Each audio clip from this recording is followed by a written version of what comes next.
Welcome back to the dojo. This is a greenbelt lesson. I will assume you can write a class, write an interface, and hand one class to another through that interface, because the white belt lessons covered exactly that. I will assume nothing beyond it.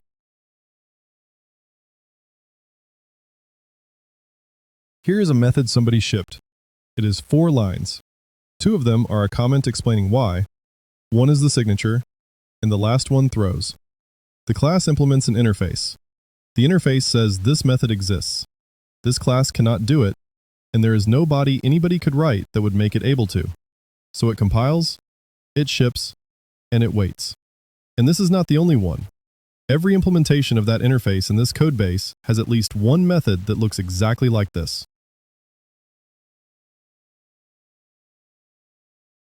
Then a caller does the one thing the interface said it was allowed to do. It calls write. Nothing in that caller is wrong. He was handed something whose type says it can store a file, and it asked it to store a file. What came back was a NotImplementedException from a class that never intended to store anything, and the first person to find out was a customer. Picture a menu 12 pages long. Plenty of choice, and that is the whole point of it. Except that tonight, the kitchen cannot actually make half of it, and nothing on the page tells you which half. So you order, and you are told no. You order again, and you are told no again. The food is fine when it finally arrives. What that menu cost you was the back and forth, and it costs everybody that, every night, because the menu is the same tomorrow. A shorter menu of things the kitchen can actually cook would serve you better, and it would not be a worse restaurant. It would be an honest one. This is the 4th of 5 lessons on Solid. S was single responsibility. 1 class, 1 reason to change.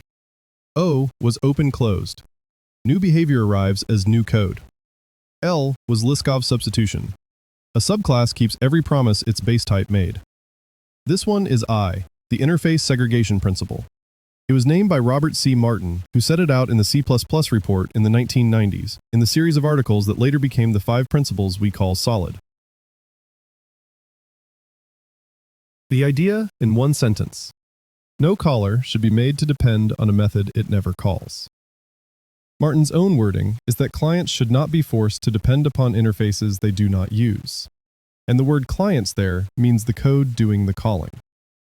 2 things fall out of that, and between them, they are the whole lesson.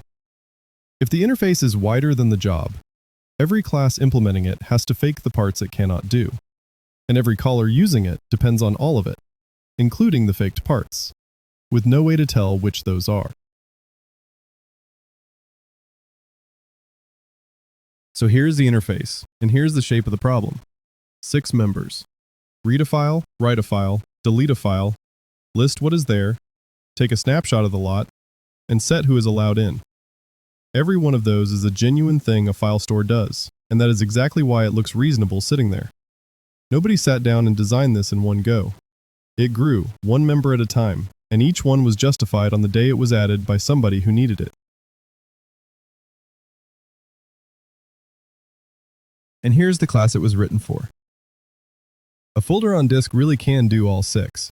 It reads, it writes, it deletes, it lists what is in the folder, it copies the folder elsewhere for a snapshot, and it sets permissions.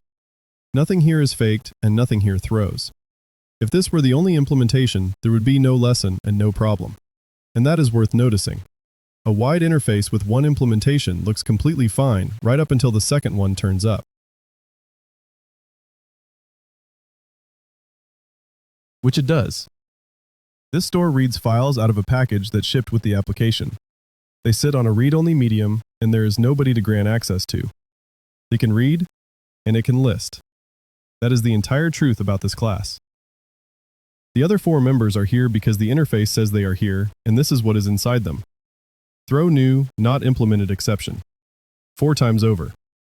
Be precise about what that is. It is not laziness, and it is not an unfinished job. There is no correct body to write in those 4 methods because the thing they describe cannot happen.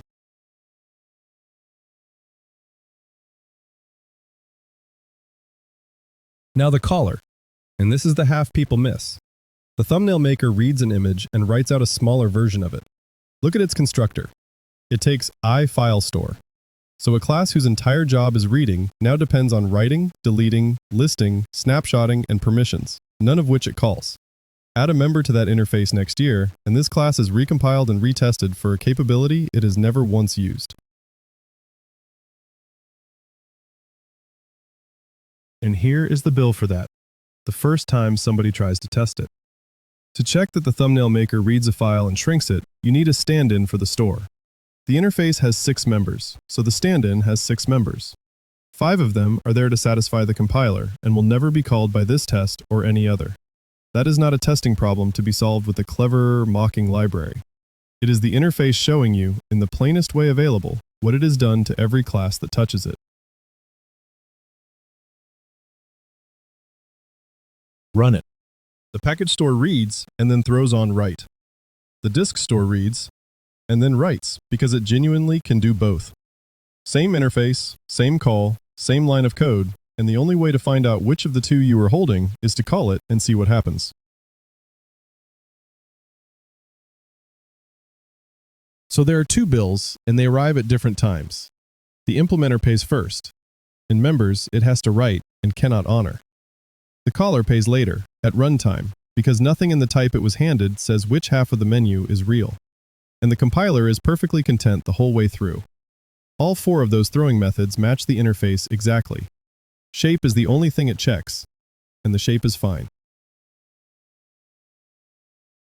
If this is landing, subscribing helps the channel reach more people. Let's keep training. Here is why this earns your attention. An interface is not a list of everything a thing can do. It is the list of what a caller is allowed to rely on. Make it wider than that, and you have not been generous. You have made a promise on behalf of every class that will ever implement it, including the ones nobody has written yet. And this is not an invented problem. In .NET, Stream has read, write, and seek on it. It also has can read, can write, and can seek. Those 3 flags exist because plenty of streams cannot do all 3. Microsoft's own documentation for can write says that if a class derived from Stream does not support writing, a call to write throws a not supported exception. That is a framework shipping a question mark beside its own methods, because the abstraction is wider than the things implementing it. So, the refactor. And the whole of it is in what you split along. Not by how many methods you fancy per interface, and not by grouping names that look similar. You split by what a caller actually does. Something reads. Something writes. Something administers access. 3 interfaces, each named for the job rather than for the thing. I read files. I write files. I manage access. The 6 members did not change, and not one of them was rewritten. What changed is where they live.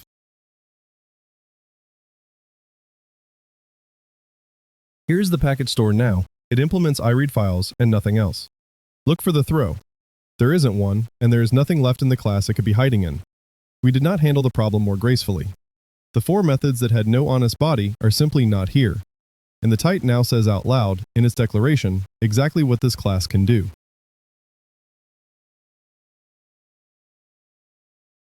And the disk store, which really can do everything, implements all 3 of them. Stop on that one, because it is the part that gets misread.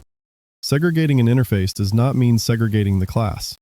One class implementing 3 interfaces is completely ordinary and completely fine. The split exists for the caller's benefit, not the implementer's.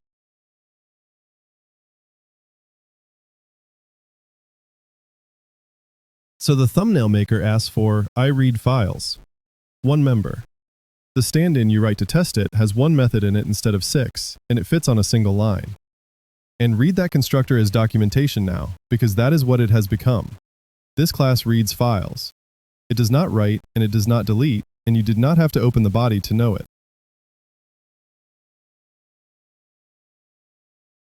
Now look at the line that is commented out, because this is the payoff, and it is easy to skim past. Handing the read-only package store to something that writes used to be a runtime exception, found in production by a customer. It is now a compiler error, found before you have finished typing the line. Nothing was added to make that happen. No check, no flag, no validation.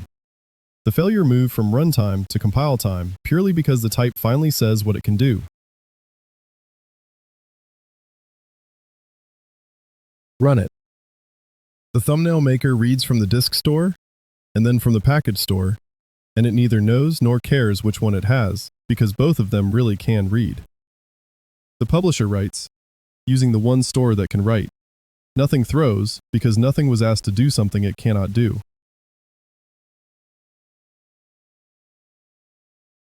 And notice what the fix was not. Nobody added a layer. Nobody added a factory, a base class, or an adapter. One interface with 6 members became 3 interfaces with 6 members between them, and every member landed on the class that already had it. That is the entire change, and you can do it to one interface at a time in a codebase that is running. Now the failure on the other side, and it is a genuinely common one once this idea lands. If splitting an interface fixed that, then split harder. One method per interface. Nothing can ever be too wide again, by construction. Watch what it actually does. Here's the same feature built that way. 5 interfaces, 1 method each. By the letter of the principle, this is flawless. No caller anywhere depends on a method it does not call, because no interface has a spare method in it to depend on.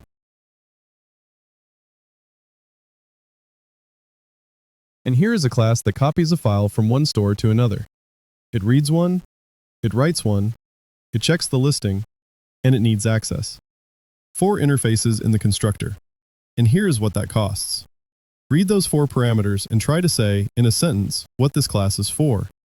You cannot, because the constructor now describes plumbing instead of a role. The wide interface told you nothing because it said far too much. This one tells you nothing because each piece says far too little.